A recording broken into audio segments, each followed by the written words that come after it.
नाशिक आणि दिंडोरी लोकसभा मतदारसंघाचा सुद्धा प्रचारासाठीचा आजचा शेवटचा दिवस आहे। आज नाशिक मध्ये कुठल्याही सभांचं आयोजन नाहीये, पण तरी सर्व उमेदवार रॅली काढून आपलं अखेरचं शक्ती प्रदर्शन करणार आहेत। सकाळी रामकुंडावरून आमच्या सर्व वक्तव्यावरणी करण्यात आलेले आहेत, ज्यामध्ये आमची सर्व लोकसभेची कमिटी असेल, श्री स्वामी सेवागिरी महाराज, त्याचप्रमाणे जनेश्वर गिरी महाराज, त्याचप्रमाणे आमचे विजय महाराज ही मंडळी असेल, सर्व साधू संत असतील, त्याप्रमाणे आमचे सर्व सदस्य असे समितीचे या सर्वांनी नियोजन करून या ठिकाणी हा सोहळा आयोजित केला आहे। मग त्यांच्या टाळ्याचा अभिनंदन करतो, धन्यवाद द्या। आणि आपण हे सर याच्यामध्ये एक असं आहे की आता इतर पक्षांचे उमेदवार आहेत, मोठ्या ताकदीने ते लढत आहे, मात्र तुम्ही अपक्ष या सगळ्यांना लढत देताय आणि जनतेपर्यंत पोहोचताय। या सगळ्या काळामध्ये माघारीचा मोठा प्रयत्न झाला, दबावाचं राजकारण झालं, मात्र तुम्ही त्याला बळी पडला नाहीत। लढायचं आणि जिंकायचं या नाऱ्यावर तुम्ही ठाम राहिलात। कुणाकुणाचा दबाव आला?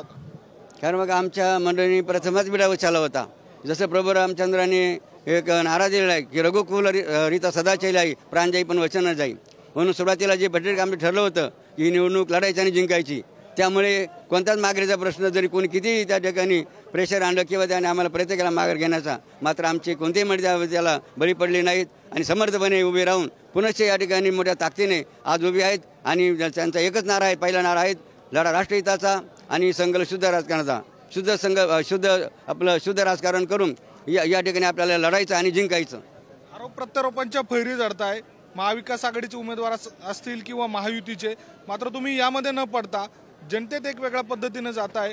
कसा प्रतिसाद तुम्हाला मिळतोय? काय नागरिक म्हणताय? काय त्यांच्या व्यथा मांडताय? तर बघा, ही अत्यंत हा जिव्हाळ्याचा प्रश्न किंवा मुद्दा आपण या ठिकाणी केलेला आहे आणि म्हणून आम्ही अनेक समाजाच्या जाताना या ठिकाणी समाजाच्या व्यथा जाणून घेतल्या, त्यांच्या अडीअडचणी समस्या प्रश्न जाणून घेतले आणि काही असे मुद्दे मांडले की म्हणे आता या ठिकाणी आपण कोणत्याही रीतीने कोणत्याही बघा काय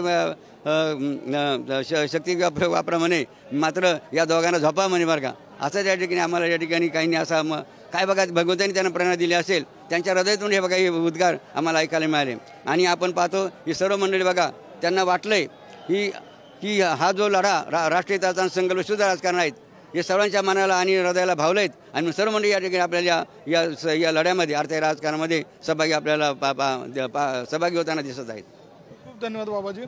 खरं म्हणजे आपण जर बघितलं तर या ठिकाणी वेगळ्या पद्धतीचं राजकारण करू पाहत असलेले स्वामी शांतिगिरी महाराज आज नाशिकच्या रामकुंड परिसरातून या ठिकाणी शोभायात्रा करताय। शहरातील विविध भागामध्ये जवळपास 11 किलोमीटरपर्यंतची ही पदयात्रा आजच्या दिवशी स्वामी शांतिगिरी महाराज यांच्या माध्यमातून काढली जाणार आहे। व्हिडिओ जर्नलिस्ट जय साबळेसह किरण ताजने, पुढारी न्यूज, नाशिक। आपण बघितलं नाशिकमध्ये जी तिहेरी लढत होतीये, त्यातले जे अपक्ष उमेदवार आहेत शांतिगिरी महाराज यांनी ही पदयात्रा 11 किलोमीटरची पदयात्रा शहरात काढली आहे। आजचा शेवटचा दिवस आहे प्रचाराचा। कुठल्याही सभांचं आयोजन नसलं तरी ही मोठी रॅली काढून शक्ती प्रदर्शन करण्याचा प्रयत्न शांतिगिरी महाराजांकडून केला जातो।